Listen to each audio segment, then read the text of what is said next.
Hey there, folks. Welcome to Spectrum Pulse. We talk about music, movies, art, and culture.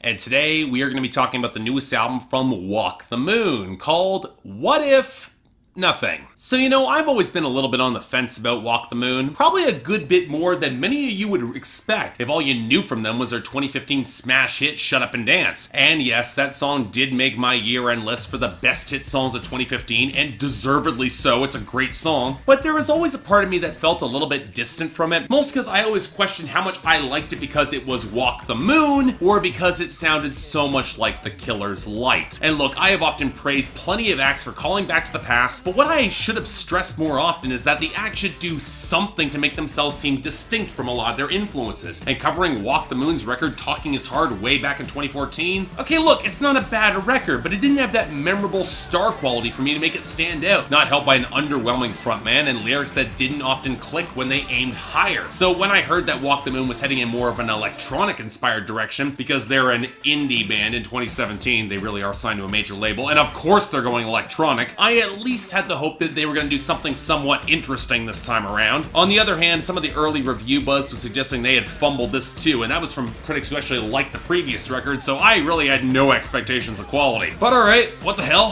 What did we find on What If Nothing?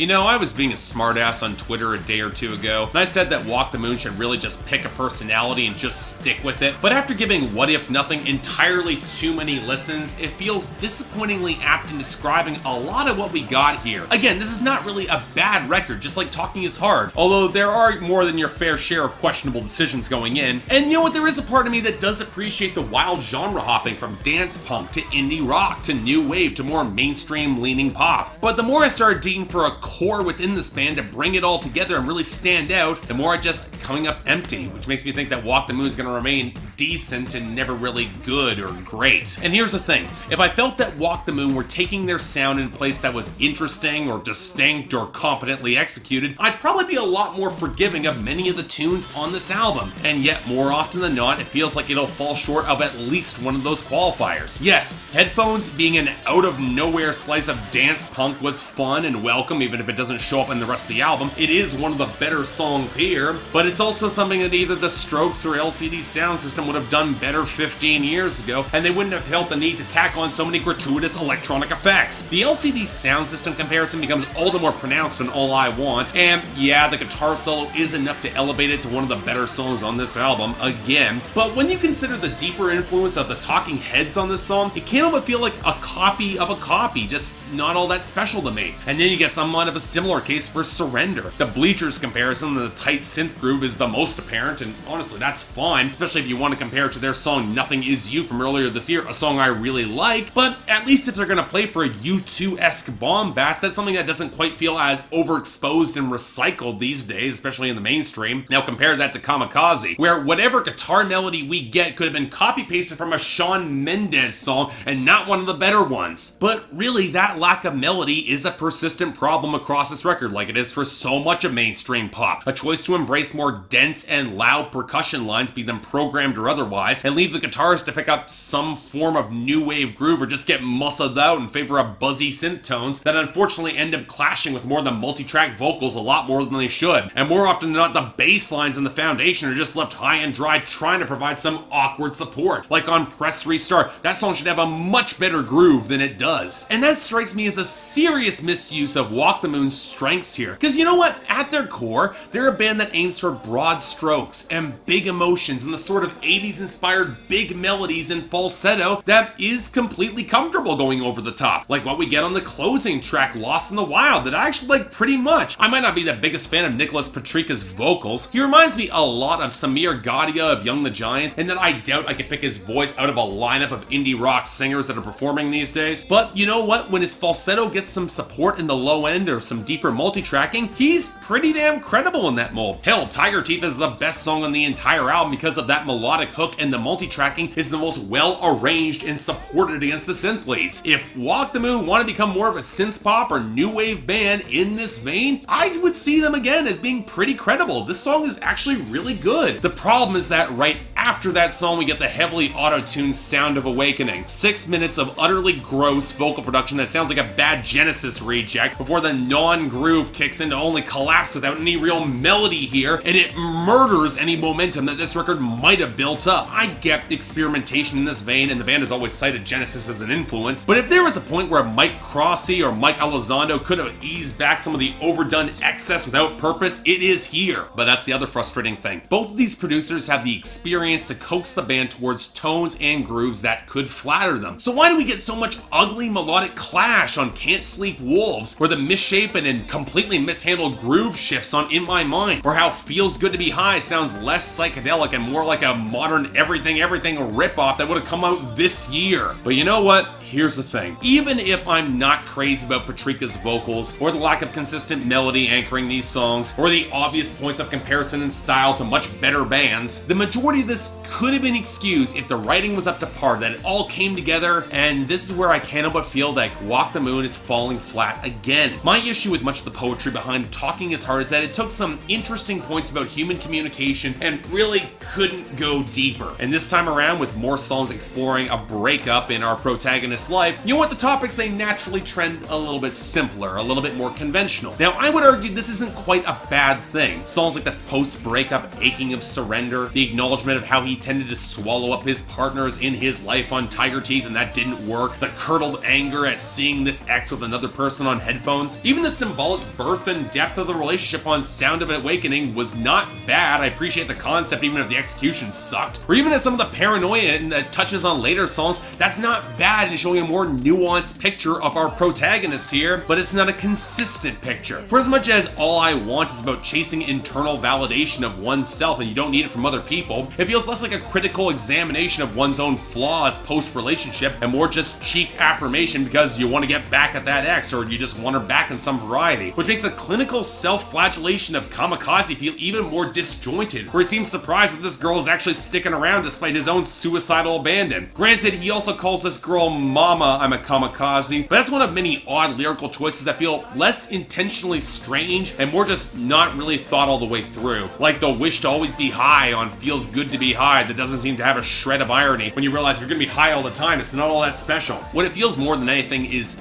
thin lyrically, perhaps most pronounced in the single 1 Foot, which is about taking that next step into the empty void without anything to really work from and then doing it with your partner, doing it together. Okay, look, I appreciate earnestness, but there needs to be more to anchor this than just empty trappings. Or if it is, have the self-awareness to say something more about just having empty trappings around you to anchor this. And that's what ultimately really bugs me about Walk the Moon on What If Nothing. For a band that pulls from so many obvious influences, when I can't find more distinctive text at the root of their music, I'm left feeling kinda hollow. And no, I'm not saying that all those influences had gone on to say more in their time, but here it feels even more thin and less potent. A major label repackaging tones and power that could transcend the shortcomings in the past from the Genuine article, but just feel flimsy and underweight here without more to support it. Then that's not saying Walk the Moon doesn't have some potential going forward. Some of the more spacious, synth-driven swell on their ballads is pretty solid and pretty distinct for them. But beyond that, very, very light 6 out of 10 and pretty hard for me to recommend, to be honest. It's certainly passable, but you've heard the majority of these sounds before and I'd be hard-pressed to not point you in those directions. But if you heard all of those, I guess worth listen.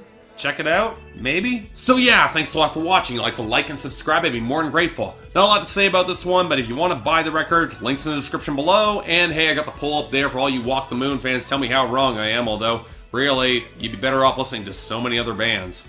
Beyond that, anything else I might be able to do to improve my presentation, I'm all ears. And if you guys want to get involved in my scheduling process, link to my Patreon is right over there. Where 3 times a week you guys get to vote on my schedule, and once a week for the higher tier contributors, you guys get to add albums, movies, or even a top 10 list to that schedule. It's looking pretty sparse right now, at least for new stuff coming out. So, details right there, but till then, I'm Mark, you're watching Spectrum Pulse, and I'll see you next time.